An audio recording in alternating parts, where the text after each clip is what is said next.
ओम नमो भगवते वासुदेवाय।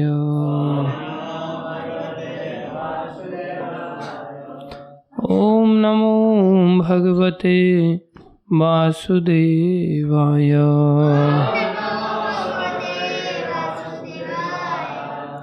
नारायणं नमस्कृत्यं नरं चैव नरोत्तमं देवीं सरस्वतीं व्यासं ततो जयमुदीरये। नष्टप्रायेषु भद्रेषु नित्यं भागवत सेवया भगवति उत्तम श्लोके भक्तिर्भवति नैष्ठिकीम्।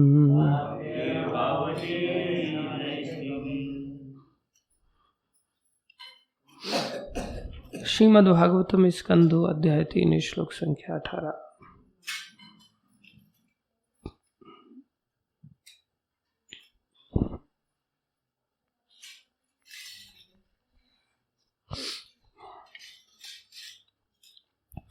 तर्वः किं न जीवन्ति भस्त्राः किं न श्वसन्त्युत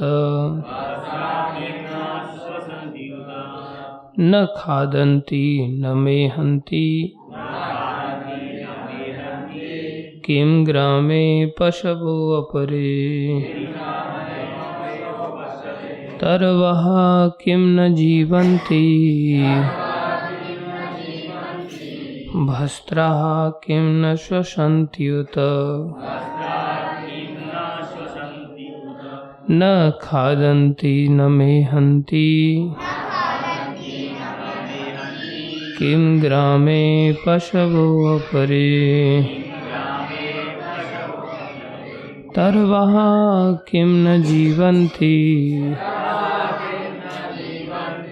भस्त्राः किं न श्वसन्त्युत न खादन्ति न मेहन्ति किं ग्रामे पशवो अपरे।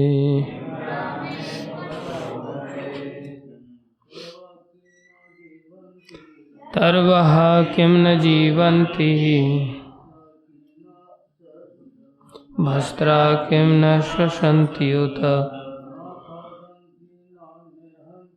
न खादन्ति न मेहन्ति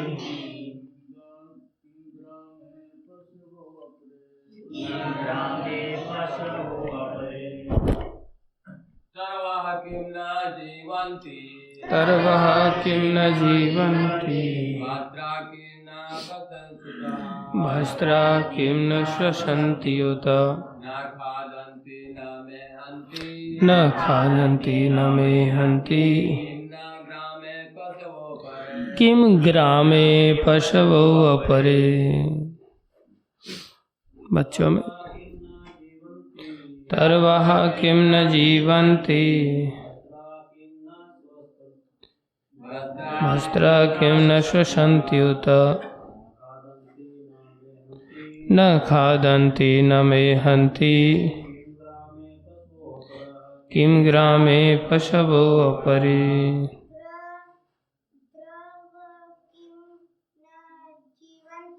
तर्वः किं न जीवन्ति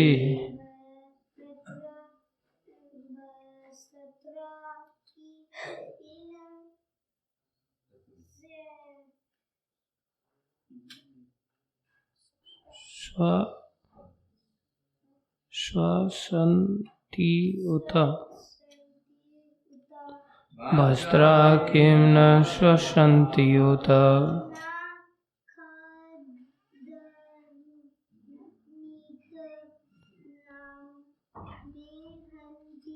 न खादन्ति न मेहन्ति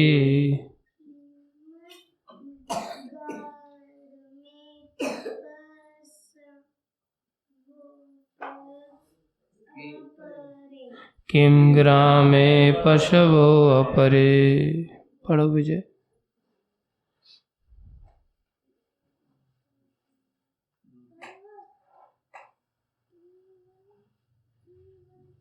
तर्वः किं न जीवन्ति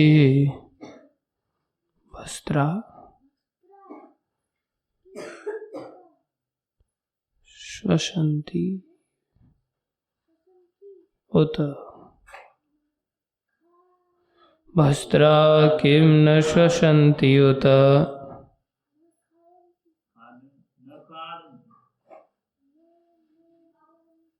न खादन्ति न मेहन्ति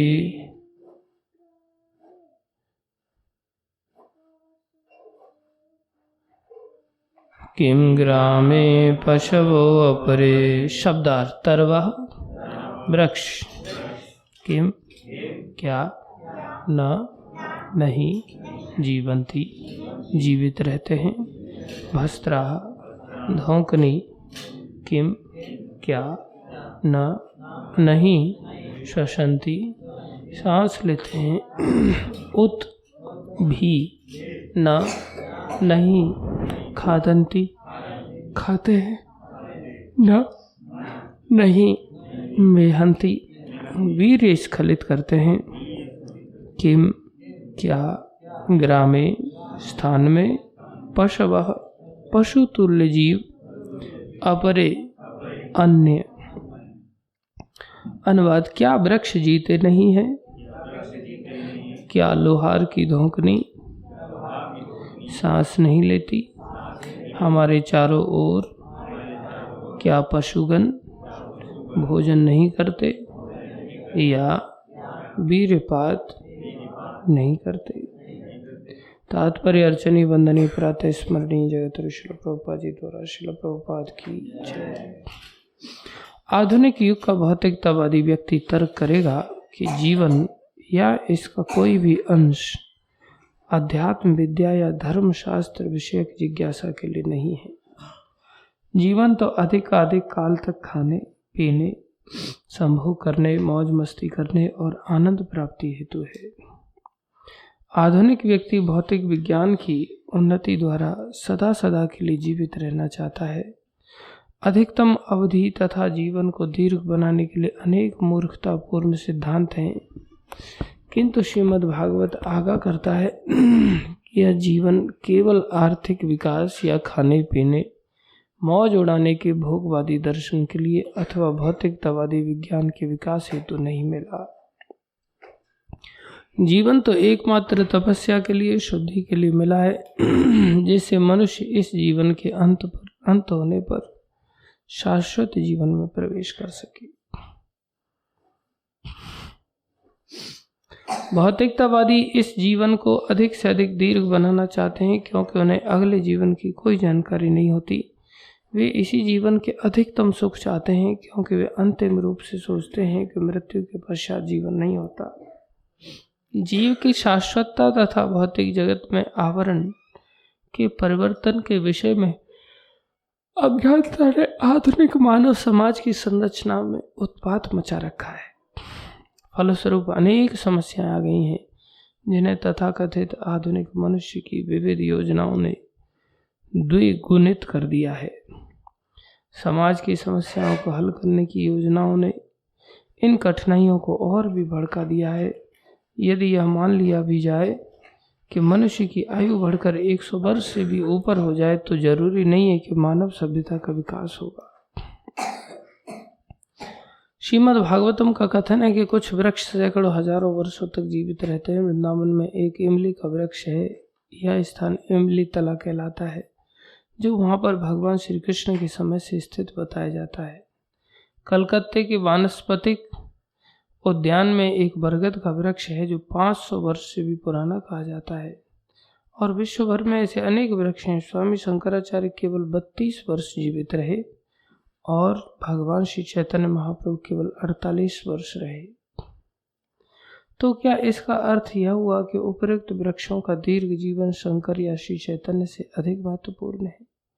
बिना आध्यात्मिक महत्व के दीर्घ जीवन अधिक महत्वपूर्ण नहीं होता। मनुष्य संदेह कर सकता है कि वृक्ष इसीलिए जीवित रहते हैं क्योंकि वे श्वास नहीं लेते, किंतु आधुनिक विज्ञानियों ने यथा बोस ने यह पहले ही सिद्ध कर दिया है कि पौधों में भी प्राण है। अतएव श्वास लेना वास्तविक जीवन का लक्षण नहीं है। श्रीमद् भागवतम का कहना है कि लोहार की धोकनी तेजी से श्वास लेती, किंतु इसका यह अर्थ नहीं कि धोकनी में प्राण है। भौतिकतावादी तर्क करेगा कि पौधे का प्राण तथा मनुष्य का प्राण एक समान नहीं, क्योंकि पौधा न तो नाना प्रकार के पकवान खा सकता और न संभोग का सुख उठा सकता है। इसके उत्तर में श्रीमद् भागवत यह पूछती है कि क्या एक ही गांव में मनुष्यों के साथ रहने वाले कुकर सूकर नहीं खाते या विषयी जीवन नहीं बिताते।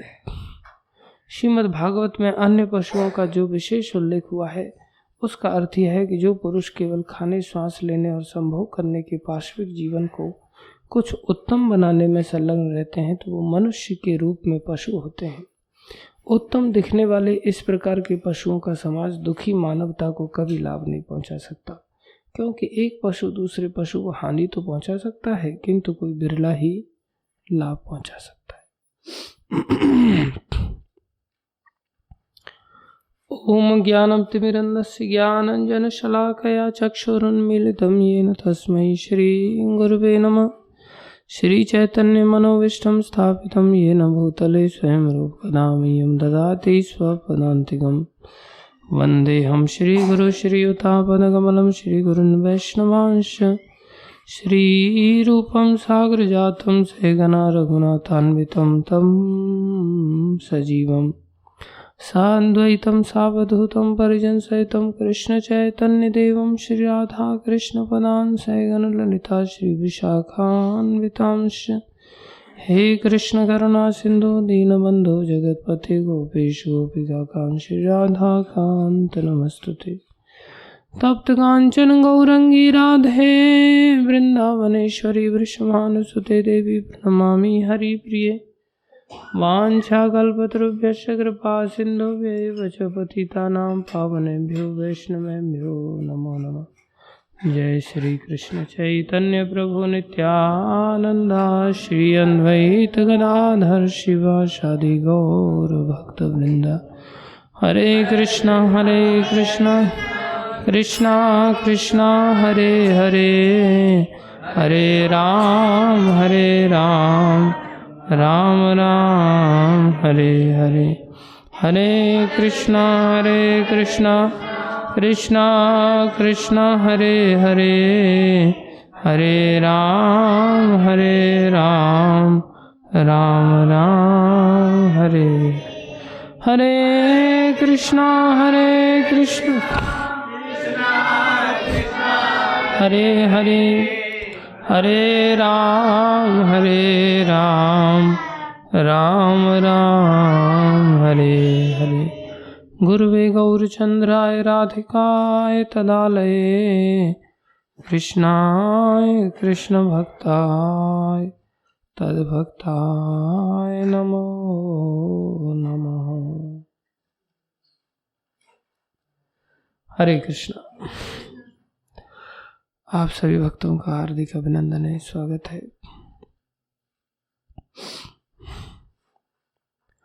गुरु वैष्णवों की दया से जो कुछ कहें कृपा करके ध्यान से सुनिए।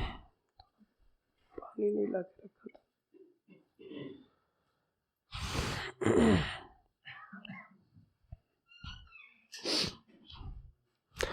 सर्वप्रथम हम आप सभी से क्षमा चाहते हैं कि आज सुबह हम मंगल आरती में जप में उपस्थित नहीं हो पाए। भागवत में भी हम लेट पहुंचे।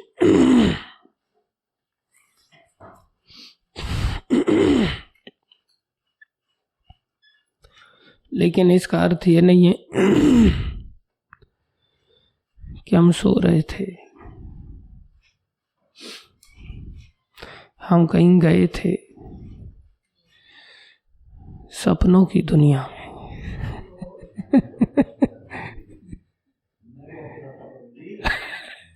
अच्छा, मुझे नहीं पता था कि आप ये मेरे साथ सपनों की दुनिया में चले गए थे।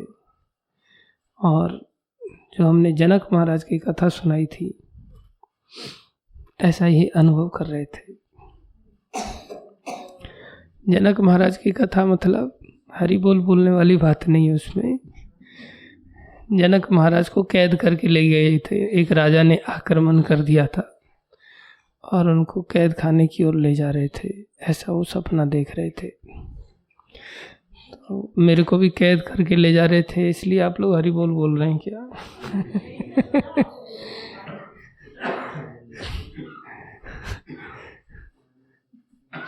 मैं कैद खाने में नहीं गया था।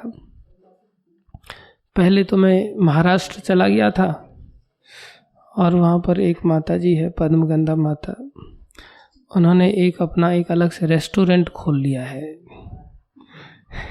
ऐसा सपने में मैंने देखा। और उन्होंने बिना लहसुन प्याज आदि के बड़े सारे व्यंजन बनाए। तो वहाँ बहुत सारे बच्चे लोग आते रहते हैं प्रसाद खाने के लिए। तो मैं चला गया वहाँ गाड़ी से और दुर्भाग्य से मेरे साथ जगदीश हरि भी था।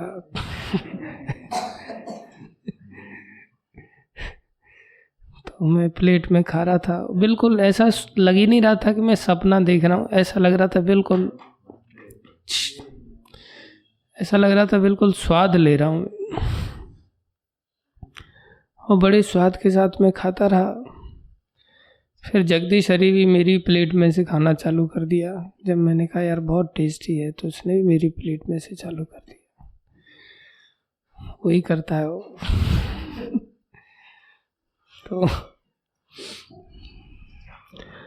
फिर बढ़िया प्रसाद खाने के बाद फिर कोई नई गाड़ी थी, जगदीश हरि चला रहा था। तो फिर वो गाड़ी से पता नहीं कौन सा रोड था, फिर उसमें बैठा करके चलने लगा। बहुत तेज गाड़ी चला रहा था। तो मेरे को अंदर से डर लग रहा था बहुत कि अभी पलट जाएगी गाड़ी। वो तूफानी स्टाइल में चला रहा था, रोड घूम जा रहा था, तो एक्सीलेटर कम ही नहीं कर रहा था। मेरे को लगा अभी लुढ़केगी, लेकिन फिर भी वो रोड पे ही आ जाती थी, लुढ़कती नहीं थी। मैं सोच रहा था। तो फिर वो शेख लोग करते हैं ना, एकदम से ऐसे ऊंचाई पर ले जाकर के हवा में फ्लोट करते गाड़ी को, ऐसे भी कर रहा था वो। मेरी हालत खराब हो रही थी, लेकिन फिर भी गाड़ी पलटती नहीं थी। बहुत डर लग रहा था। बोले प्रभु जी यही तो मैंने आपके लिए गाड़ी ली है बढ़िया एकदम, कुछ नहीं होगा इसको, आप चिंता मत कीजिए। तो मैं फिर वहाँ घूम रहा था। फिर मैं फिर कहाँ गया? हाँ, फिर इन बच्चे लोगों को श्लोक पूछ रहा था, माताओं को। वहाँ भी चला गया श्लोक पूछने के लिए।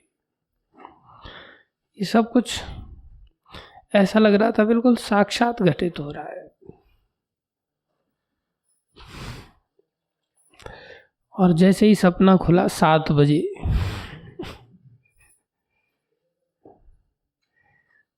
पौने 7 बजे के आसपास नींद खुली। अचानक से सपना खुला, देखा ना वहाँ खाने के लिए कुछ है, न गाड़ी है, न घोड़ा है, न कोई श्लोक सुना रहा है, कुछ नहीं।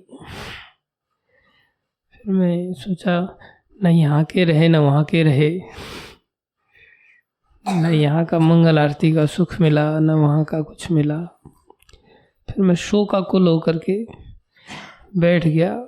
बैठा शो कर रहा था काफ़ी देर तक। माला क्या मैं किसको दोष दूँ। सुबह उत्तम मोहन प्रभु उठाने के लिए आए। मैं सोचा गजेंद्र प्रभु आते ही ये सुबह कहाँ से आ गया। तो इसके बाद गजेंद्र प्रभु आएंगे उठाने के लिए, तब उठूँगा। और गजेंद्र प्रभु आए नहीं मेरे पास उठाने।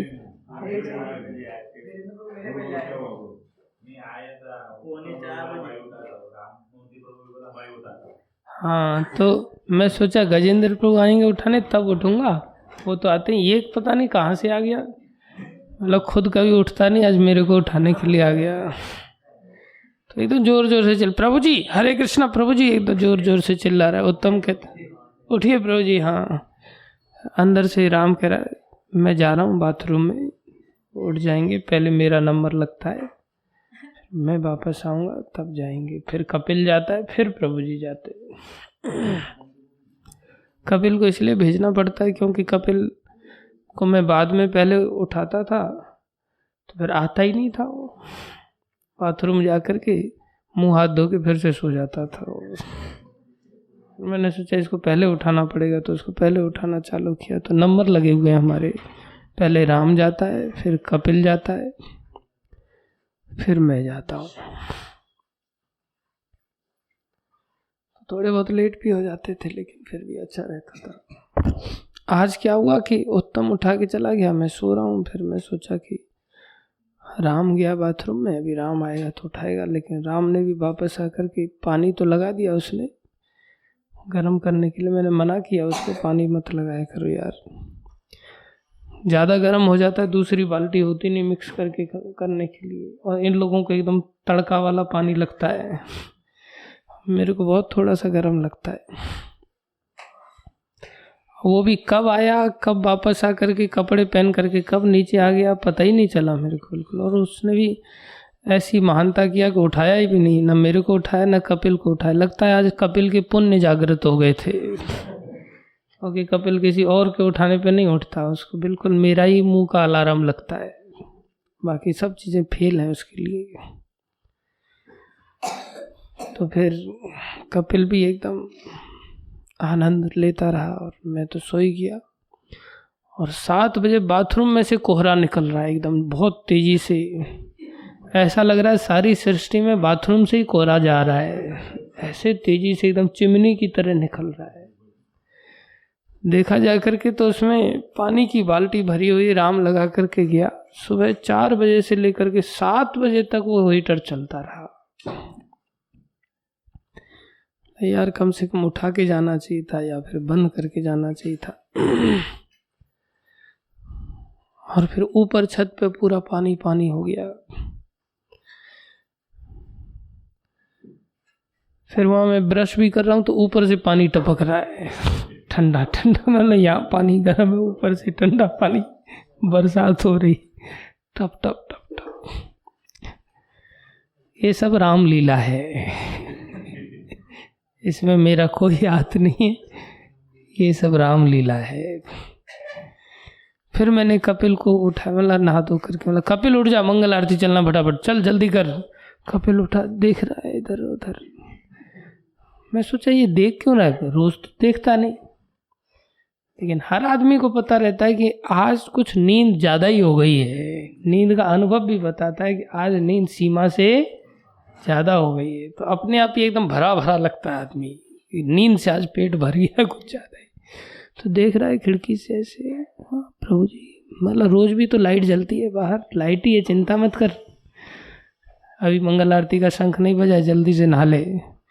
हाँ प्रभु जी, देर हो गई, लेट हो गई। मतलब कोई नहीं, तू तो तपस्या करके ही सोया था रात को कि कौन सा दिन आएगा प्रभु जी जिस दिन सो जाएंगे, उस दिन कोई उठा नहीं सकता आश्रम का व्यक्ति। आनंद ले आई। खैर जो भी था, ओवरऑल एक सपना ही था, सब टूट गया। न भोजन का कुछ असर दिखा, न घूमने फिरने का, लेकिन उसमें जब थे तब तो ऐसा लग रहा था कि बिल्कुल साक्षात बढ़िया गाड़ी में घूम रहे, बढ़िया खा रहे, एकदम से आनंद ले रहे थे उस समय।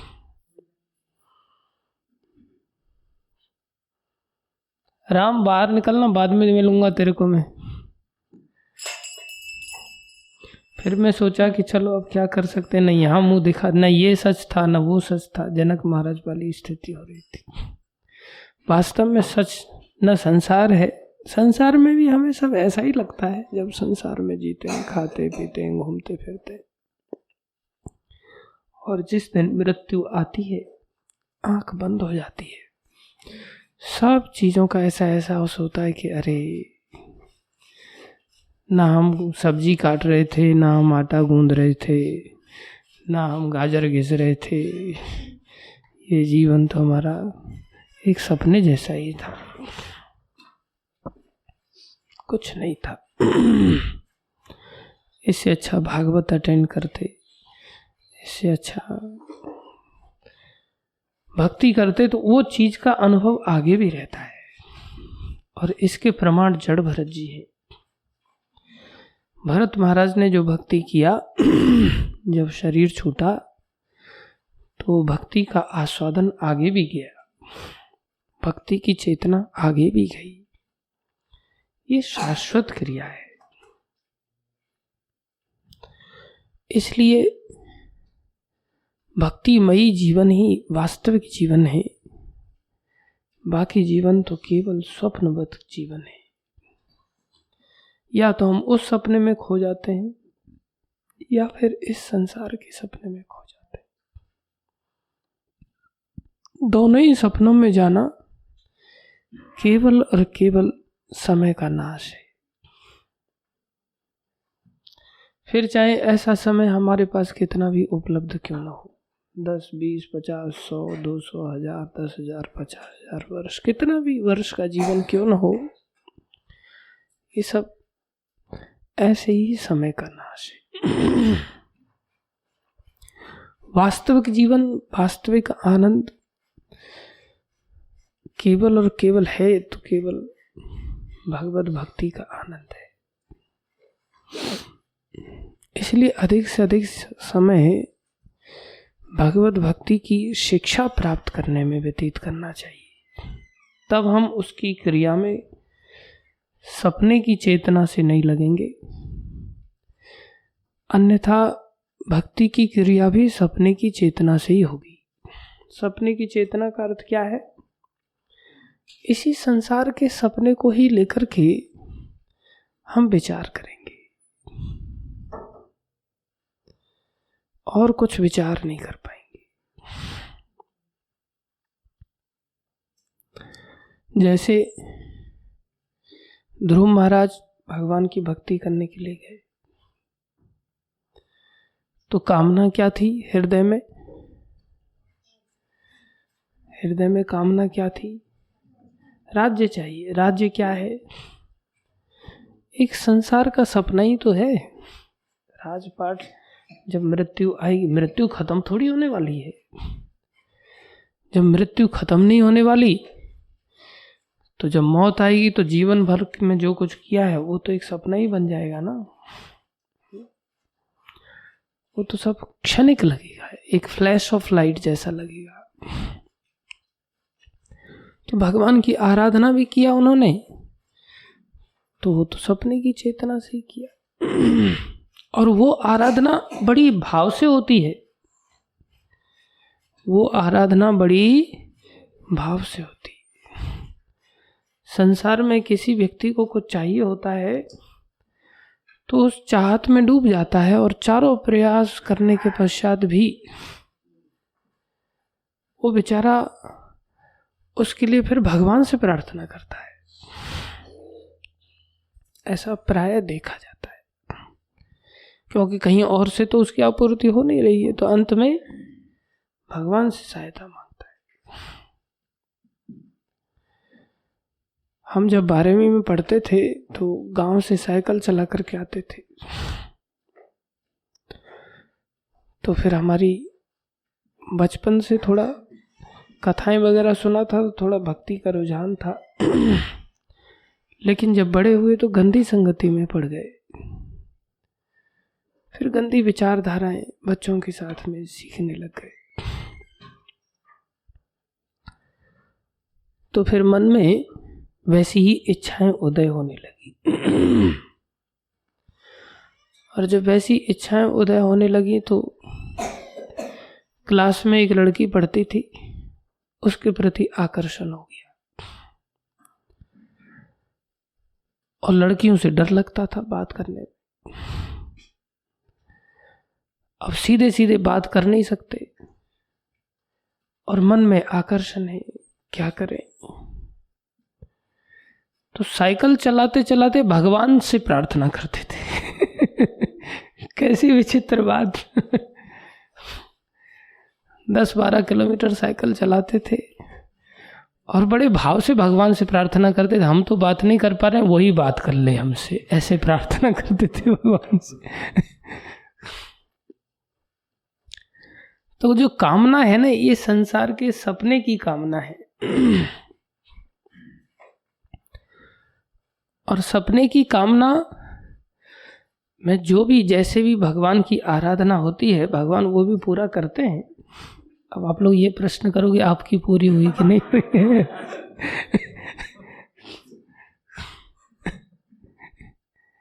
ये उत्तर नहीं दूंगा मैं आपको। खैर, ये संसार की वार्ता है। कहने का भाव ये है कि भगवान से हम आराधना बड़ी आर्त भाव से करते हैं कि प्रभु मेरी ये इच्छा पूरी कर दो, वो इच्छा पूरी कर दो, ऐसा कर दो, वैसा कर दो। अभी उसकी शादी हो गई है, उसके 2-4 बच्चे भी हो गए हैं, लेकिन पहले जैसी सुंदर दिखती थी अब नहीं सुंदर दिखती वो। अब मैं सोचता हूँ अच्छा हुआ मैं बच गया। भगवान ने कृपा की। भगवान क्यों नहीं, मैं सोचता था भगवान क्यों नहीं इच्छा पूरी कर रहे हैं। मैं तो बड़े भाव से भगवान की नाम जप रहा हूँ, भगवान से प्रार्थना कर रहा हूँ, लेकिन भगवान ने कृपा किया। फिर हम महाराष्ट्र चले गए, दूर चले गए तो बच गए। खैर, वृत्ति आसानी से जाती नहीं है। वहां कॉलेज में गए तो वहां भी वही इच्छा परेशान करने लगी, वहां दूसरी लड़की मिल गई, लेकिन उसका भी आचरण ठीक नहीं रहा तो भगवान की कृपा से उससे भी बचे। ये भगवान बचाते भी हैं, रक्षा करते हैं, लेकिन भगवान की आराधना उसी भाव से होती है। प्रभु ठीक है आप भी चाहिए, लेकिन पहले ये वाली इच्छा पूरी कर दो। व्यक्ति ऐसा सोचता है। ये सपनों की चेतना में सोचना है कि संसार में मुझे प्रतिष्ठा मिल जाए, संसार में मुझे मकान दुकान मिल जाए, संसार में मुझे गाड़ी घोड़ा मिल जाए, संसार में मुझे धन मिल जाए। संसार में अगर नहीं मिल रहा है तो संसार में भक्ति मार्ग में ही आ गए तो फिर मंदिर के महंत बन जाएं, मंदिर के प्रेसिडेंट बन जाएं, कई मंदिरों के प्रेसिडेंट बन जाएं, ऐसी भावनाएं भी होती हैं। ये सब केवल और केवल वास्तव में सपना ही है, छोड़ के जाना है सब, मृत्यु आनी है।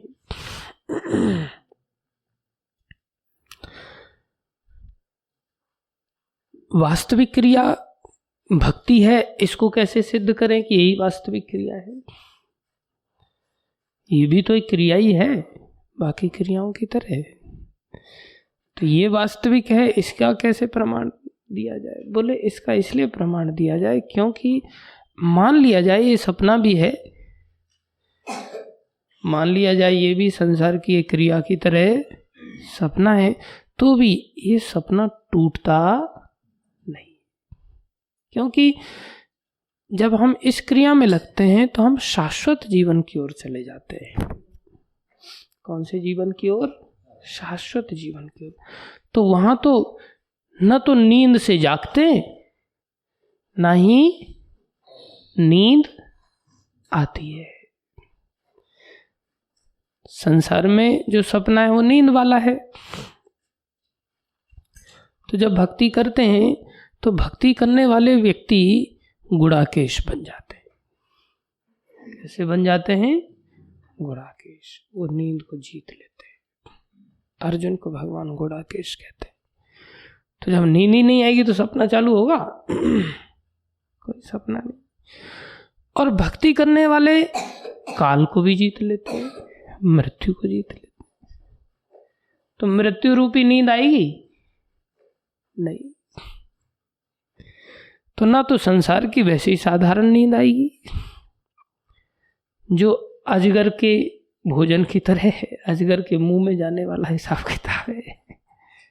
रूपा जी कल बता रहे थे ना, नींद की तुलना किसके साथ की थी? अजगर के साथ की थी। और ना ही काल रूपी सर्प, जिसको कि माता देव की वर्णन करती हैं भगवान के सामने कि सारे संसार में ये काल रूपी व्याल भ्रमण कर रहा है जो सब जीवों को ग्रास कर रहा है, इससे कोई जीव बच नहीं पाता। तो जो जागृत अवस्था का स्वप्न है वो काल के द्वारा टूटता है, मृत्यु के द्वारा टूटता है, और जो निद्रावस्था का स्वप्न है वो जागृति से टूट जाता है। और दोनों ही क्रियाएं संबंधतः खत्म हो जाती। ना तो स्वप्न की क्रियाओं में फिर से घुस करके आदमी देख सकता है, उसके बस की बात नहीं। एक व्यक्ति था जो सपने में राजा बन गया और बढ़िया उसकी 56 भोग आदि लगाए जा रहे हैं, मनोरंजन आदि हो रहा है। तो अब उसको जगा दिया गया तो बड़ा दुखी हुआ, फिर वो सोने का प्रयास कर रहा है, फिर सोच रहा है सपना राजा कब बनूंगा, राजा कब बनूंगा, सो रहा है। उसके बस में थोड़ी राजा बनना, सपना हमारे वश में नहीं होता। मुझे यही सपना देखना है। कई बार गुरुजनों के सपने आते हैं तो थोड़ी ना हम बैठ सो करके फिर से प्रयास करके ऐसा हो सकता है कि मैं सपना वैसा ही देखने को मिले, नहीं मिलता, जरूरी नहीं। आध्यात्मिक सपने तो भगवत भक्तों की इच्छा से आते हैं। भौतिक सपने हमारे अनेक जन्मों के संस्कारों में हवाई किले बना लेता हमारा मन, और मन उनमें बस हवाई यात्रा करता रहता है। वास्तविकता से उसका कोई लेना देना नहीं होता।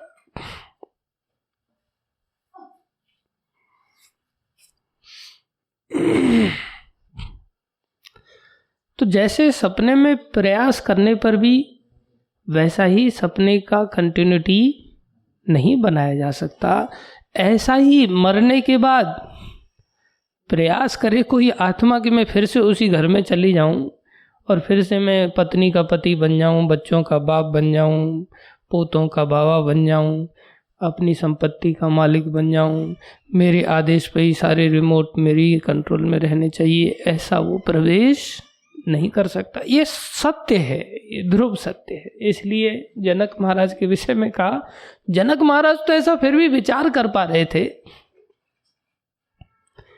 कि ना ये सच है ना वो ये प्रश्न कर रहे थे ये सच है या वो सच है। हम लोग तो ये प्रश्न करते हैं कि हाँ वो सच नहीं है ये सच है, इतना ही अकल है। लेकिन उन्होंने प्रश्न किया कि एक जगह मैं राजा हूं और एक जगह मुझे कैदी बना करके ले जाया जा रहा था दूसरे राजा के द्वारा, तो ये सच है या वो सच है।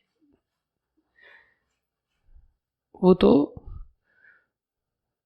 आचार्य ने आकर के कहा ना ये सच है ना वो सच है। सपने तो हमने भी बहुत सारे देखे, लेकिन जनक महाराज की ये कथा अगर नहीं हम जानते तो हमें ये आभास आज जो हुआ सपना देखने के बाद, वो आभास जागृति के स्वप्न का नहीं होता। सपने तो रोज ही देखते, आए दिन देखते, प्रायः सपने भूल जाते हैं। रात को जो सपने होते सुबह उठते ही भूलने में देर नहीं लगती। ये भी दया है, नेता सपनों में ही दिन भर आदमी टेंशन में रहेगा। सपने में किसी को मरते हुए देख लिया और उसको ना भूला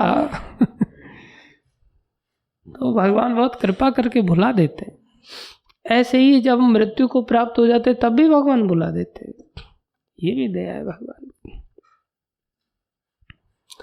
तो प्रायः हम लिंक नहीं कर पाते, लेकिन आज हृदय में उठने के बाद शोक कर रहे थे कि ये सच नहीं था, और संसार में जो जीवन जीते हैं बिना भक्ति के वो भी सच नहीं, उसका भी कोई औचित्य नहीं। सच तो है ऐसा जीवन जो टूटे ही ना। निद्रा का जीवन भी टूट जाता है और जागृति का जीवन भी काल रूपी निद्रा से टूट जाता है। इन दोनों ही चीजों को जीतना पड़ेगा, तब शाश्वत जीवन की स्थिति पैदा होगी। अर्थात निद्रा हमारे वश में आनी चाहिए। जीते जी अगर निद्रा हमारे वश में आ जाए तब हमें समझना चाहिए कि हम धीरे धीरे करके सही दिशा में जा रहे हैं। और इतनी अकल आ जाए कि रात्रि का स्वप्न भी महत्व नहीं रखता और दिन की स्वप्नवत क्रियाएं भी महत्व नहीं रखती, ये समझ भी आनी चाहिए। इसलिए हो ऐसा मानते हैं, ऐसे भक्त लोग मानते हैं, ऐसी बात नहीं मानते। महाराज अम्बरीश के बारे में ही ऐसा भागवत प्रमाण करती है कि महाराज अम्बरीश के पास अव्यय लक्ष्मी होने के पश्चात भी, सातों द्वीप की धरती का राजा होने के पश्चात भी उसको स्वप्नवत मानते थे। उसको कैसा मानते थे? स्वप्नवत मानते थे। जो भी उनका मान सम्मान आदि होता था, जो भी शासनिक प्रशासनिक क्रियाएं होती थी, वो सबको स्वप्नवत मानते थे, आसक्त नहीं होते थे। संसार में अगर कोई जागृत अवस्था में हमारा सम्मान कर देता है तो हम उससे आसक्त हो जाते हैं। कोई अपमान कर देता है संसार में तो हम उससे अपमानित महसूस करते हैं। संसार में कोई वस्तु हमें प्राप्त हो जाती है तो हम खुश हो जाते हैं, कोई वस्तु हमसे छीन ली जाती है तो हम दुखी हो जाते हैं। हम स्वप्न में कोई वस्तु प्राप्ति या स्वप्न में कोई वस्तु की हानि को लेकर के जैसे ही जागृति आती है तो ऐसा सोच लें एक सपना है, ऐसा सोच लेते हैं। चिंता करने की, गंभीर होने की कोई बात नहीं। ऐसे ही संसार की परिस्थितियों को लेकर के भी अगर कोई ऐसा सोच पाए, अरे मेरे नाम पर इतनी जमीन पड़ी है, सपना है। मेरे नाम पर मकान दुकान है, सपना है। उसमें डूबना नहीं चाहिए, उसमें खोना नहीं चाहिए। ऐसा सपना मानने लग जाए, इसका मतलब अब हम शाश्वत जीवन की ओर जा रहे हैं। तो शाश्वत जीवन की पहचान क्या है? धीरे धीरे धीरे धीरे गुड़ाकेश बने, धीरे धीरे धीरे धीरे धीरे धीरे धीरे धीरे संसार की जो जागृत अवस्था की क्रियाएं हैं, जैसे सुप्त अवस्था की क्रियाओं को हम सपना मान पाते हैं, ऐसे जागृत अवस्थाओं की क्रियाओं को भी सपना मानने लग जाएं। और पहचान क्या है? और पहचान क्या है? हम सही दिशा में जा रहे हैं।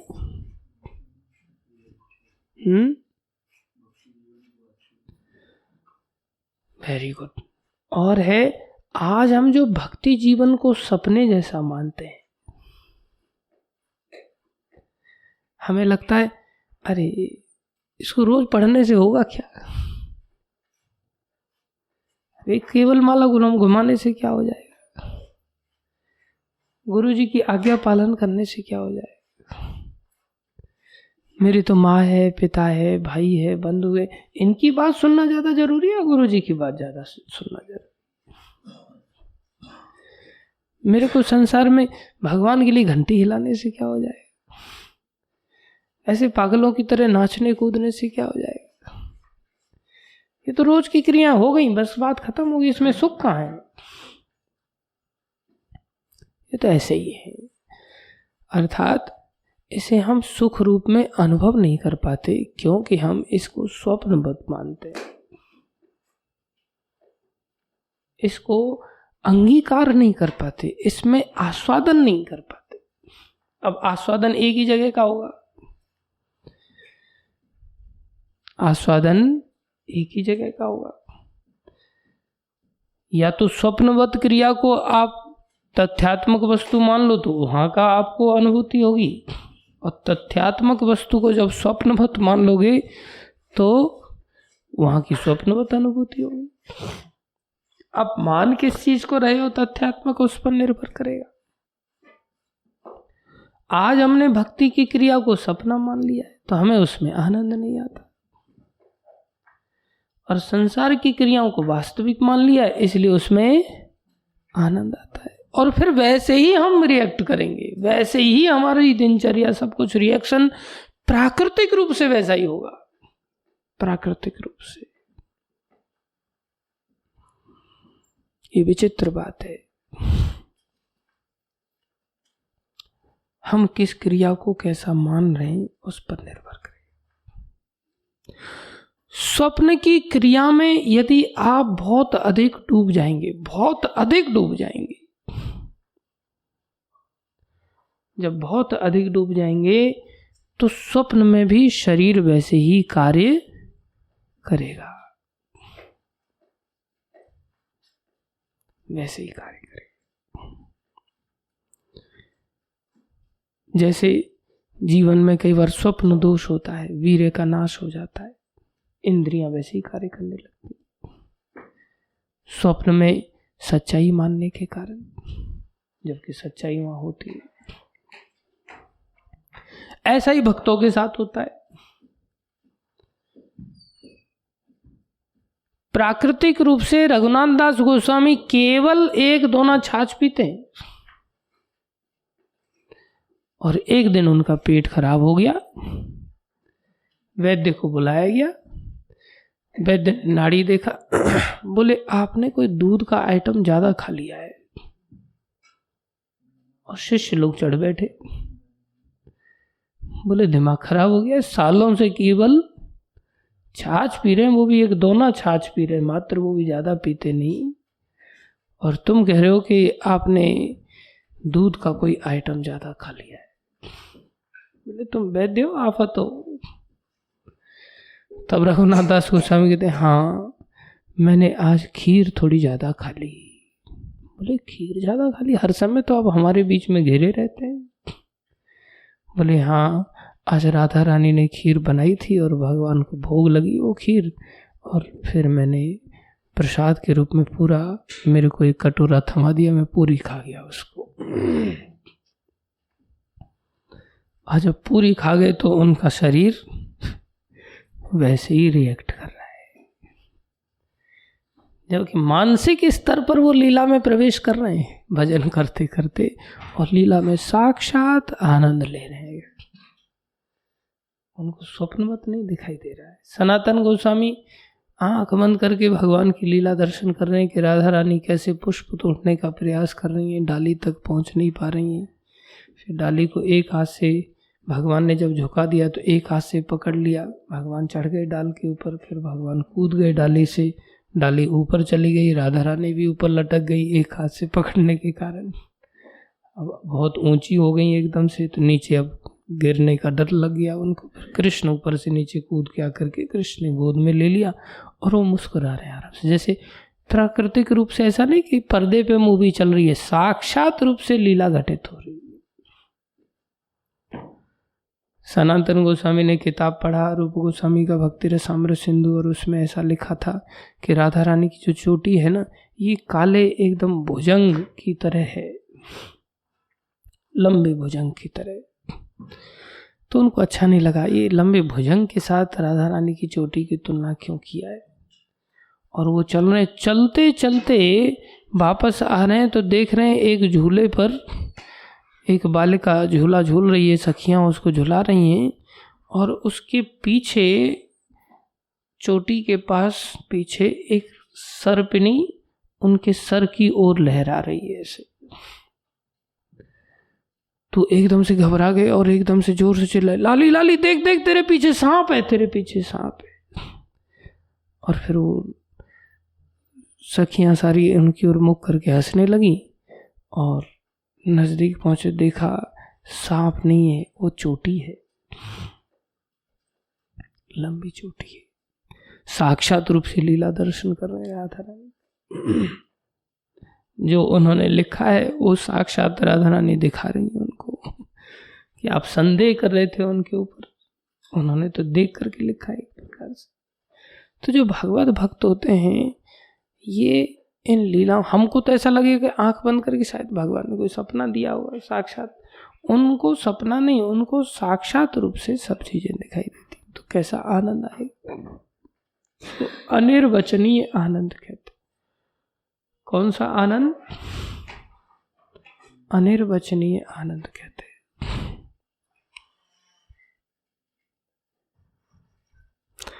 हम कल परसों रासोली गए, कल गए थे, परसों गए थे। तो हम भूखे थे और हम उन भक्तों के लिए कुछ प्रसाद लेके भी नहीं जा पाए। प्लान नहीं था वहाँ जाने का, दूसरी जगह जाने का प्लान था। तो वहाँ के लिए भी हम कुछ नहीं लेकर जा पाए और वहाँ के लिए भी कुछ नहीं लेकर के जा पाए। हम सोचे कि हम कुछ लेके नहीं आ पाए भक्तों के लिए, बड़ा दुख लग रहा था अंदर से, कुछ लेके जाना चाहिए था प्रसाद। हम वहाँ जाकर के बैठे, इतनी देर में 2 बालिकाएं आई और 2 बालिका वहाँ पर, वहाँ का जो भक्त हैं उनको बोले, बाबा कहाँ हैं आप?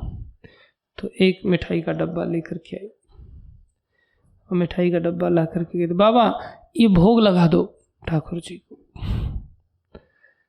तो मेरे को वहाँ पर ये लीला याद आई भगवान की, सनातन गोस्वामी की। मैंने कहा सनातन गोस्वामी के बारे में रूप गोस्वामी सोच रहे थे कि मेरे बड़े भाई आए हैं और दुबले पतले में इनको कुछ बढ़िया खिलाऊं जिससे इनके शरीर में थोड़ी सी जान आए। पता नहीं कितने दिन से इन्होंने खाया नहीं, उनको सुध बुध भी नहीं रहती थी। तो मन में विचार आया मैं इनको खीर खिलाऊं। खीर फिर थी नहीं। तो वहाँ पर अचानक से एक बालिका आती है और बोली, बाबा ये दूध ले लो, ये चीनी है, ये चावल हैं और ये ड्राई फ्रूट्स है, बाबा ये खीर बना लो इसकी।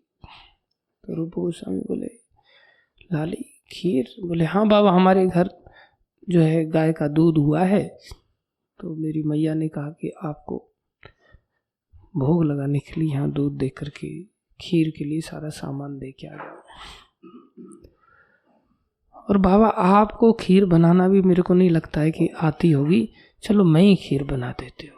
हाँ लाली तू ही खीर बना दे। उन्होंने खीर बनाई, भगवान को भोग लगाया और खीर का 1 चम्मच खाया सनातन गोस्वामी से।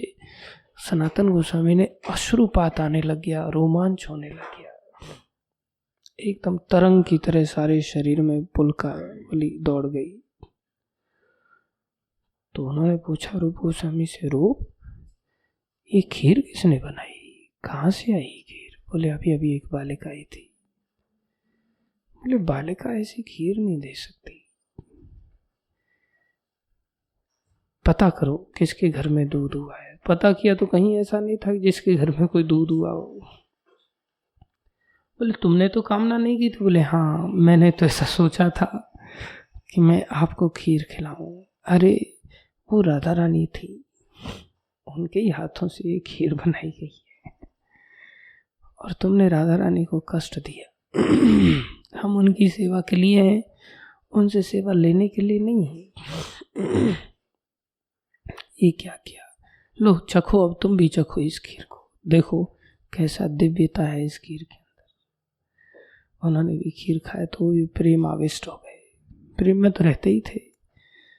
भगवान के हाथों से अगर कुछ भी मिले तो उसमें तो आनंद की कोई तुलना ही नहीं कर सकता, कोई सीमा ही नहीं आंक सकता। तो जैसे ही वो बालिका डब्बा लेकर के, हम तो कुछ लेके नहीं गए थे, वो डब्बा लेकर के भोग लगाने के लिए दिया, तो हमको ऐसा लगा कि ऐसी घटना देखो सनातन गोस्वामी के लिए, हमको लगा कि कहीं ये भगवान की लीला तो नहीं हो भी सकती थी। दोनों बालिकाएं थी, लेकिन फिर हमने उसे स्वप्नवत मान लिया। संसार के साथ साधारण संसारी जीव है ना, हमने उसको तथ्यात्मक नहीं माना।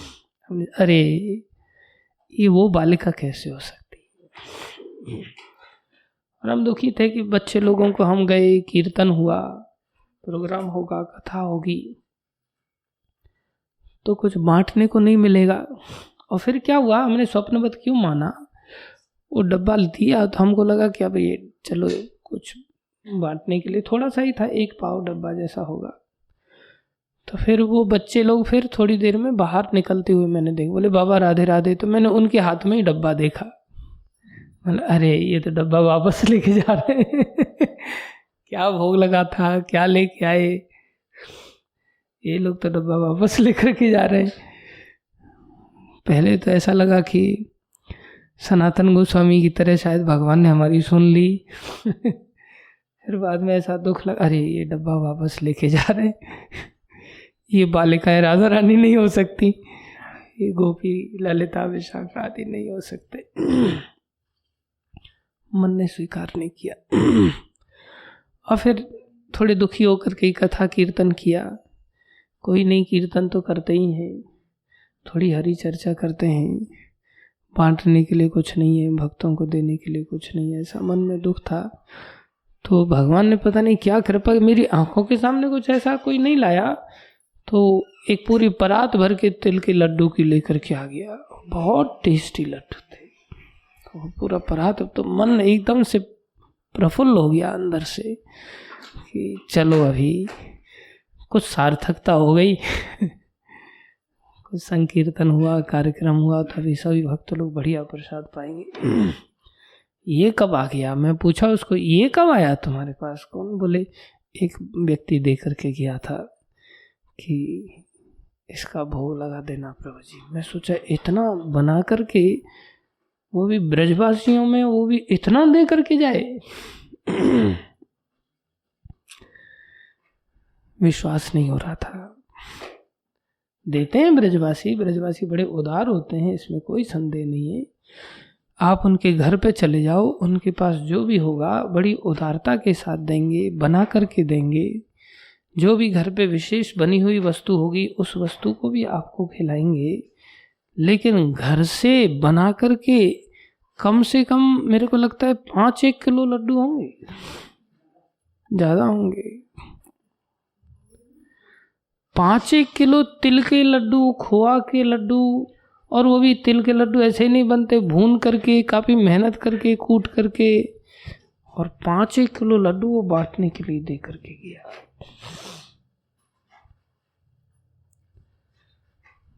तब अंदर बड़ा अजीब लग रहा था, ऐसा कैसे हो सकता है?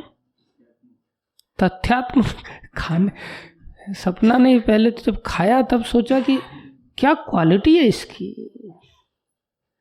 ऐसा लग रहा था 2-4 दिन यहीं रुक जाता हूं मैं, लड्डू खत्म करके जाऊंगा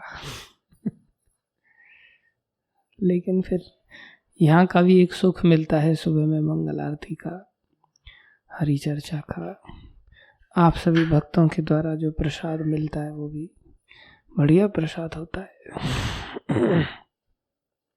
खैर लड्डू जैसा तो नहीं होता, वहाँ जो लड्डू था बहुत बढ़िया था।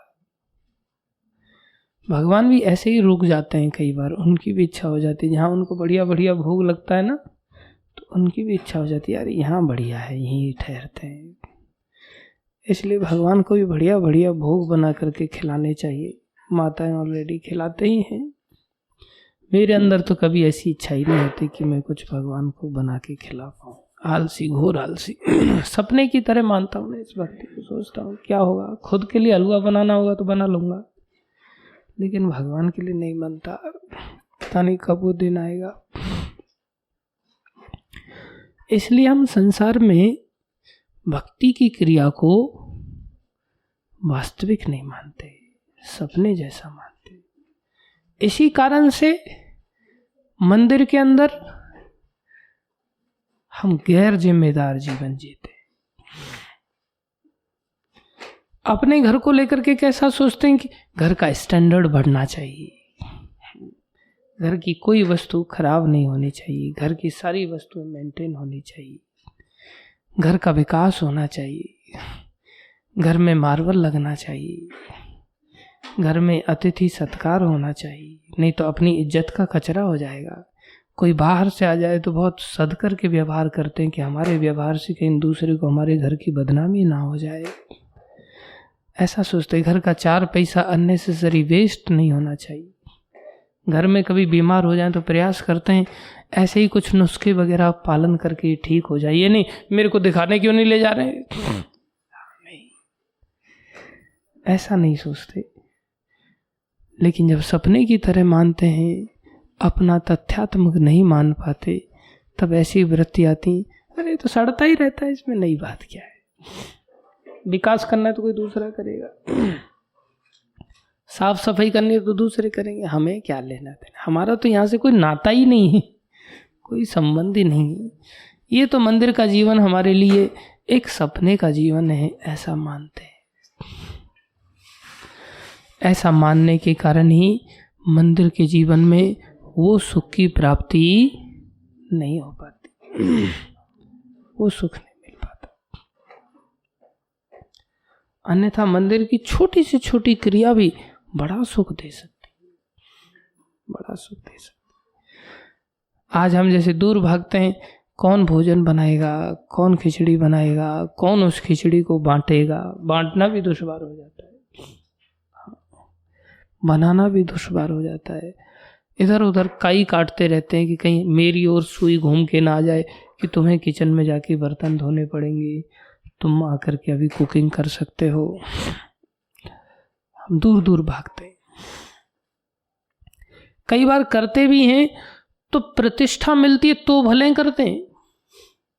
किसी को बोल दो हाँ आज आपने बहुत बढ़िया खिचड़ी बनाई, तो दूसरे दिन भी बनाएंगे। और जिस दिन बोल दिया जाए ना आज की खिचड़ी में कोई मज़ा नहीं आया, बस उसी दिन से चिमटा तवा वगैरह सब फेंक देंगे, बनाओ तुम्हें। अब जरूरी थोड़ी है यार कि हर रोज सब्जी अच्छी बनेगी। और ये भी ध्यान रखने वाली बात है, अच्छी बात को लोग लंबे समय तक याद नहीं रखते, गलत को लंबे समय तक याद रखते हैं।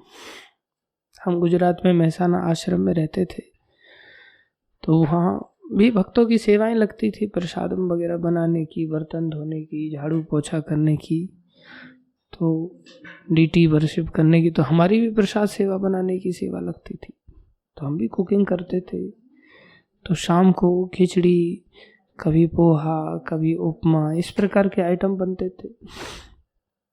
तो कई बार बनाए हमने। एक दिन हम पोहा बना रहे थे, तो पोहा बनाते समय पानी थोड़ा कम पड़ गया, और हमने उस पोहे को तेल में डाल कर थोड़ा फ्राई कर दिया। अब वो कड़क बना रहा, एक तो पानी कम पड़ गया, वो बीच में 2-4 दाने जो सूखे सूखे रह गए, वो हल्दी तो लग गई उनमें, नमक भी लग गया, लेकिन चबाए नहीं चबाए। तो सारे भक्त लोग बैठ गए खाने के लिए, तो सब लोग कह रहे पाओ पाओ आओ आज मोती बने हैं, मोती खाओ। पोहा मोती बना है। और उस समय से फिर हम फेमस हो गए पोहे को लेकर के। अरे प्रभु जी से पोहा मत बनवाओ यार, वो पोहा नहीं मोती बना देते उसको। तो उस दिन से तो फिर पोहा हम सोचे कि अब मोती ना बने, तो फिर क्या होने लग गया, पोहे में कुछ ज़्यादा ही पानी घुसने लग गया। तो पोहा आसानी बन जाता था। और सोचते थे भाई मोती नहीं बनना चाहिए ना, इसलिए पोहे में ज़्यादा पानी चालू हो गया, अब क्या करेंगे। फिर पोहा बना ही नहीं कभी उस स्टैंडर्ड का। हमेशा के लिए दिमाग में ऐसी बात बैठ गई कि फिर वो लेवल का ध्यान आता ही नहीं था कि कितना पानी डालना है, कितना नहीं डालना। ऐसे ही कई बार खिचड़ी नहीं भी बनेगी ठीक ठाक, उसको लोग ज़्यादा दिन तक गाएंगे, ये खिचड़ी बनाता है, एकदम बर्बाद कर देता है।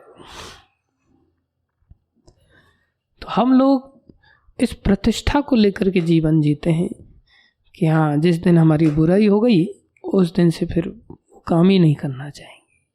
नहीं,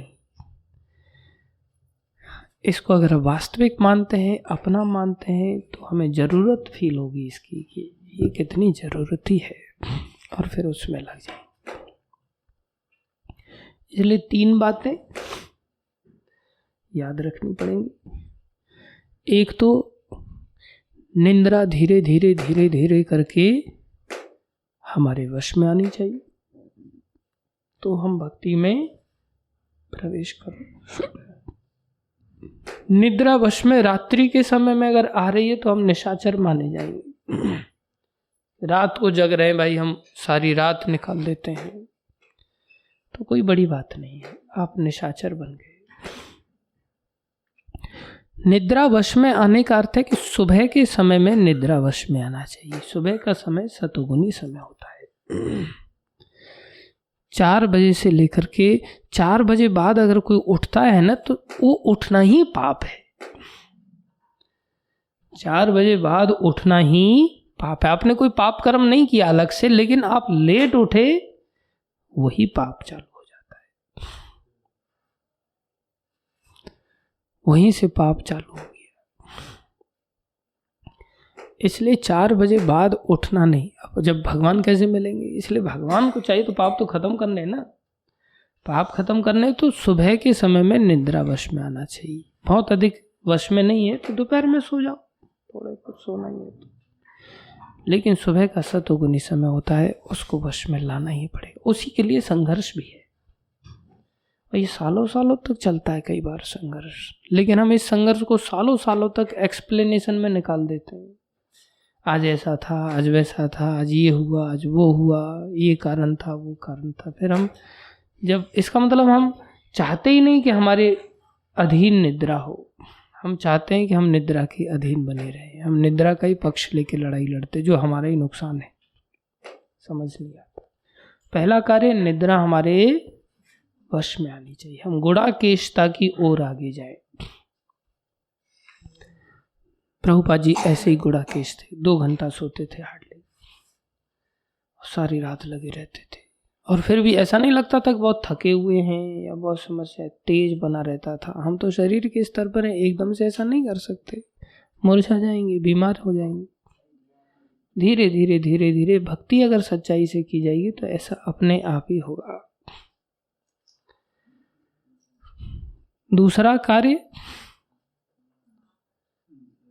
संसार को जागृत अवस्था में संसार हमें सपने जैसा लगना चाहिए। संसार को भी सपना मानना चाहिए। रात्रि के स्वप्न अवस्था को जैसे स्वप्न मानते हैं, ऐसे ही जागृत अवस्था को भी स्वप्न मानना चाहिए। जो नींद आने पर जैसे सपना चालू होता है, जागने पर टूट जाता है, ऐसे मृत्यु आने पर जागृति वाला सपना टूट जाता है।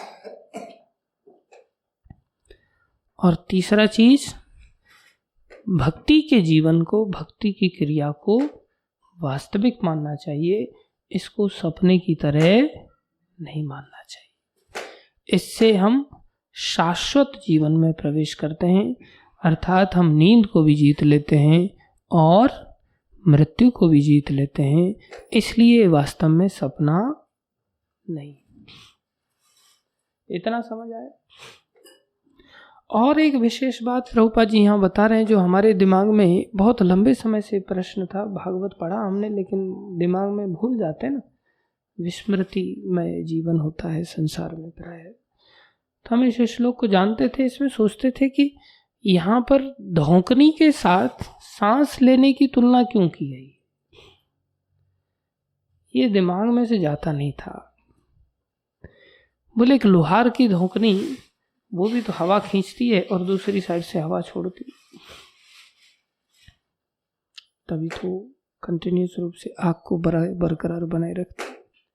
तो हम सोचते थे इसकी तुलना इसके साथ क्यों किया है, मनुष्य जीवन की तुलना, हम तो जीव हैं, वो निर्जीव वस्तु है, निर्जीव वस्तु की तुलना ऐसे क्यों की। तब आज यहाँ पर वर्णन आ रहा है कि जीवन का जो लक्ष्य होना चाहिए, जीवित अवस्था का जो लक्ष्य होना चाहिए, अगर उस लक्ष्य की प्राप्ति हेतु हम जीवन नहीं जी रहे हैं, तो हमारा सांस लेना और छोड़ना ये धौंकने की तरह ही है।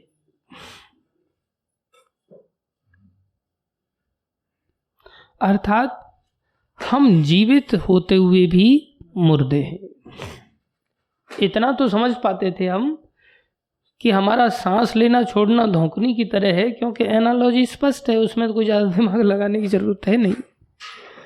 लेकिन आज प्रभुपाद जी तात्पर्य में स्पष्ट करके हमें ये बात समझा रहे हैं कि हमारा जीवन फिर मुर्दे के जैसा है।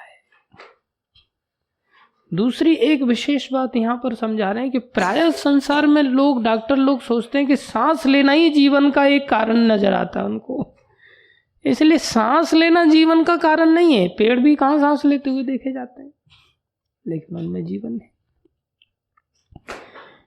इसलिए मृत वस्तु भी सांस ले सकती है और धोंकनी ले रही है। इंजन भी ले रहे हैं, उस समय इस प्रकार के इंजन की अनुभूति हो सकता है नहीं हो, इसलिए वो उदाहरण नहीं दिया, धोंकनी का उदाहरण दिया। अब जैसे ट्रैक्टर वगैरह हैं, जितने भी इंजन हैं, ये कार्बोरेटर में ऑक्सीजन तो लेते ही है ना, तभी तो बर्न होती है। विदाउट ऑक्सीजन के बर्निंग कैसे होगी? सिलेंडर के अंदर एनर्जी कैसे क्रिएट होगी? सांस तो वो भी लेते, सक सक सक सक सक सक सक रेगुलर सांस लेते। और हम पॉलिटेक्निक जब कर रहे थे, डिप्लोमा जब कर रहे थे, वहाँ टीचर आया, टीचर पढ़ा रहा है तो किताब में लिखी हुई बातें बता रहा है। किताब में स्पष्ट यही लिखा है, हम लोग एक मशीन की तरह हैं, बस जैसे मशीन भोजन लेती है ऐसे हम भी लेते हैं। पूरा उसने एनालॉजी दिया, हम केवल मशीन है और कुछ नहीं इससे बढ़कर के। तो भागवत शिक्षा देती है भाई, हम मशीन से बढ़कर हैं।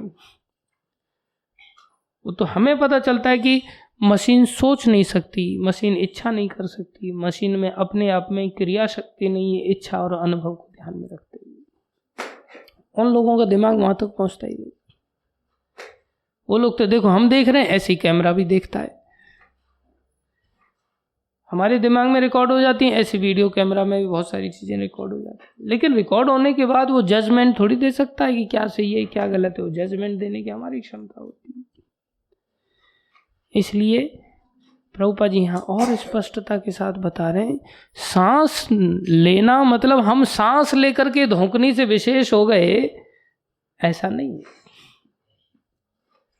बिना सांस के भी जीवन है और सांस लेकर के भी जीवन नहीं है, ये समझने वाली बात है। इसलिए धोंकनी की तरह मात्र अगर हम सांस ले रहे हैं तो हमारा जीवन भी वास्तव में जीवन नहीं। और फिर प्रभुपाद जी कह रहे हैं कि कोई ऐसी तुलना करने लगे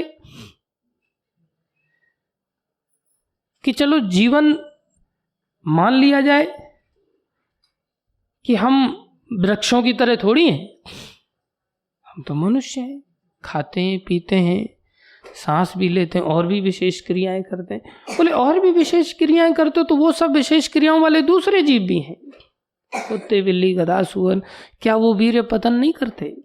क्या वो खाते नहीं? न खादंती न मेहनती, ये लोग नहीं करते क्या? ये भी करते हैं। तो तुम अगर ये सब कुछ कर रहे हो, अपने आप को विशेष कुछ मान रहे हो अलग से, तो तुम ज्यादा से ज्यादा पशुओं की तरह हो, या जिंदे हो तो वृक्ष की तरह हो, या मुर्दे हो, एक प्रकार से जिंदे होते हुए मुर्दे हो, सांस ले चल रही है तुम्हारी, तो फिर तुम धोंकनी की तरह हो। ऐसा अगर लंबा जीवन भी प्राप्त हो जाए तो भी किसी काम का नहीं। लंबे समय तक जानवर बने रहे, लंबे समय तक धोंकनी बने रहे, लंबे समय तक वृक्ष की तरह जीवन जिया, तो कौन सी बड़ी बात है। थोड़ा समय जियो लेकिन क्वालिटी जीवन जियो। बोलते ना, थोड़ा खाओ लेकिन अच्छा खाओ। ऐसे ही प्रभुपाद जी यहाँ वर्णन करें, शंकराचार्य मात्र कितने साल? 32 साल 32 साल रहे, आज तक 38 साल। रुको यार, मेरे को भरोसा नहीं आप लोगों को। शंकराचार्य 32, महाप्रभु 48। 32 बोल रहे हैं, याद रहता नहीं, बस जबरदस्ती चलती गाड़ी में चढ़ रहे हो। त्याग कर दे ऐसी आदतों का। शंकराचार्य मात्र 32 साल, और 32 साल के जीवन की भी बातें आज सारा संसार गा रहा है। और कितनी गंभीर बातें उन्होंने बता दी। उनका जो भजन है, भज गोविंदम गोविंदम भज मूढ़मते, भज गोविंदम गोविंदम भज मूढ़मते, भज गोविंदम गोविंदम भज मूढ़मते, भज गोविंदम गोविंदम भज मूढ़मते, पुनरपि जननम पुनरपि मरणम पुनरपि जननी जठरे शयनम, पुनरपि मरणम पुनरपि जननी जठरे शयनम, इह संसारे खलदुस्तारे, इह संसारे खलदुस्तारे, कृपया पारे पाहे मुरारे, कृपया पारे पाहे मुरारे। पार ले जाएंगे अगर तुम मुरारी का पाही कर लोगे। पाही मतलब शरणागति ले लोगे। कृपया पारे पाहे मुरारे, कृपया पारे पाहे मुरारे। बहुत लंबी शिक्षाएं इस भजन में, बहुत लंबा है, चरपट पंजारिका के रूप में फेमस है। 30-32 लाइनें हैं इस भजन, इस पद की। बहुत सुंदर शिक्षा है, सारे संसार की सारी शिक्षाएं उसमें डाली। मात्र 32 साल और चैतन्य महाप्रभु मात्र 48 साल, मात्र 8 श्लोक दिए। चेतोदर्पण मार्जनम भव महादावाग्नि निर्वापनम, श्रेया कैरव चंद्रिका वितरणम, विद्यावधु जीवनम, आनंदाम अम्बुदिवर्धनम, प्रतिपदम पूर्णामृतास्वादनम, सर्वात्मस्नपनम परम विजयते श्री कृष्ण संकीर्तनम, नाम नामकारी बहुधा निज सर्वशक्ति, तत्र अर्पिता नियमित स्मरणेन कालः। एतादृशी तव कृपा भगवन् ममापि दुर्दैवमीदृशी महाजनी नानुरागः, तृणादपि सुनीचेन तरोरपि सहिष्णुनाम्, अमानिनां मानदेन कीर्तनी सदा हरि। न धनं न जनं न सुन्दरीं कवितां वा जगदीश कामये, मम जन्मनि जन्मनीश्वरे भवताद् भक्तिरहेतुकी त्वयि। अयि नन्दतनुज किङ्करं पतितं मां विषमे भवां मधु, कृपया तव पादपङ्कजस्थितधूलि सदृशं विचिन्तय। नयनं गलदश्रुधारया वदनं गद्गदहृदया गिरा, पुलकैर्निशितं वपुगदा तव नाम ग्रहणे भविष्यति। युगायितं निमेषेण चक्षुषा प्रामृशायितं, शून्यायितं जगत्सर्वं गोविन्द विरहेण मे। आश्लस्य वा वादरतां विनष्टु माम्, अदर्शनान्मर्हं तं करोतु वा यथा तथा वा विद्धातु लम्पटो मत्प्राणनाथस्तु सेवनापर। सारे शास्त्रों की शिक्षा इन 8 श्लोकों में। कोई ऐसा श्लोक नहीं है गीता का जो इन 8 श्लोकों में नहीं प्रवेश किया है। सब कुछ इन 8 श्लोकों में मिल जाता है। और भी लिखा था उन्होंने, उसको गंगा में प्रवाहित कर दिया था। केवल 8 श्लोक थी। 8 श्लोकों से जीव उद्धार कर सकता चाहे तो। इसलिए संसार का जीवन दवाइयां खा खा करके, ऑपरेशन करा करके, दुनिया भर की सुख सुविधाओं को बढ़ा करके बहुत लंबा भी अगर जीवन बना लिया तो क्या फायदा। और लंबा बनाने से बनने वाला तो होता नहीं, लेकिन व्यर्थ है।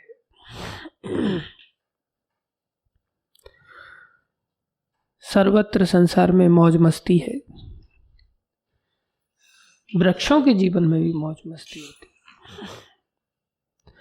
वृक्षों से भी लताएं लिपट जाती हैं, और वृक्ष जैसे स्त्री पुरुष एक दूसरे के साथ आनंद का अनुभव करते हैं, ऐसे ही वृक्ष लताओं के साथ आनंद का अनुभव करते हैं। जब कोई बेल उनके ऊपर चढ़ जाती है, उसको छोड़ती नहीं। वृक्ष आनंद की अनुभूति करता है। लेकिन वही वृक्ष अपना विस्तार नहीं कर पाता, इतना बुरी तरह से जकड़ जाता है लता के कारण। लता उसमें छेद कर देती है, घुस जाती है अंदर, उसको बढ़ने नहीं देती, खा जाती है कई बार। ऐसा ही संसार में भी होता है। वृक्षों में भी परागन होता है जो हवा के द्वारा होता है, वहां भी इंद्रिय सुख है। वृक्ष भी जब हवाएं चलती है तो उसमें भी नाचते हैं, वो सुंदर लहलाते हैं, उनका जो लहलाना है वो भी आनंद का जीवन है उनके लिए। तो उनकी मौज मस्ती, हमारी मौज मस्ती, सुअर की मौज मस्ती, मल आदि खा करके, कुत्ते की मौज मस्ती, कुतिया प्राप्त करके कोई ज्यादा डिफरेंस नहीं। हम थोड़ा लंबा आयु भी बढ़ा लें और उसी जीवन की मौज मस्ती में लक्ष्य बना करके जीवन जिए तो मनुष्य शरीर कुत्ते बिल्ली से बढ़कर नहीं। मनुष्य शरीर में आकर के हमें वास्तविक मस्ती, वास्तविक आनंद को समझना है, जो हम समझ ही नहीं पा रहे हैं। जैसे कुत्ते तो समझ भी नहीं सकते, ये मौका हमारे पास है, हम चाहें तो वास्तविक आनंद को समझ सकते हैं। ये वास्तविक आनंद है और इसमें हिरास नहीं। बाकी आनंदों में अंत में हिरास है, इस आनंद में कोई हिरास नहीं, कोई हानि नहीं। इस आनंद में आनंद की वृद्धि मात्र है, विकास है। इसलिए शरीर को भक्तिमय आनंद में व्यतीत करना चाहिए। ये सब कुछ होगा लेकिन चुटकी बजाने से नहीं होगा। संसार भी, जागृत संसार भी सपना अनुभव होगा, निंद्रा पर भी विजय प्राप्त होगी, भक्ति भी तथ्यात्मक नजर आएगी। कुत्ते बिल्ली वृक्ष आदियों से भी हम अपने आप को डिफरेंशिएट कर पाएंगे, धोखनी के जीवन से भी अपने आप को बाहर निकाल पाएंगे। लंबी आयु का संसार में जो हम प्रयास कर रहे हैं, लंबे जिए, मरे नहीं, वो जीवन की भी प्राप्ति होगी, शाश्वत जीवन की भी प्राप्ति होगी। ये सब कुछ होगा लेकिन धीरे धीरे होगा और भक्तों की संगति में रहने से होगा। भक्तों की संगति में रोज इस दिनचर्या को पालन करेंगे तो हमारी ये सारी इच्छाओं की पूर्ति अवश्य और तथ्यात्मक जीवन मिलेगा। इस श्लोक को याद कर लेना सब लोग। मैं पूछूंगा, बहुत सरल है। तरवा किम न जीवंती, भस्त्रा किम न शोषंती, युत न खादंती न मेहंती, किम ग्रामे पशुओ अपरे। तरवा किम न जीवंती, भस्त्रा किम न शोषंती, युत न खादंती न मेहंती। जीवा किम ग्रामे पशुओ। धन्यवाद सभी का। भागवत महापुराण की जय, श्रील प्रभुपाद की जय, श्री गुरु महाराज की जय, अनंत कोटि वैष्णव वृंद की जय, आप सब भक्तों की जय।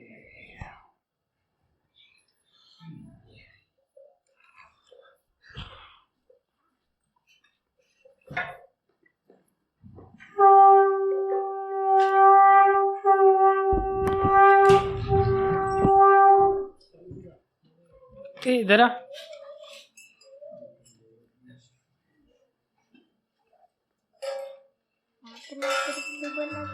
मुझे रात नहीं बोला था कि मैं वहाँ पे जाऊँगा। अभी सुबह बोला था।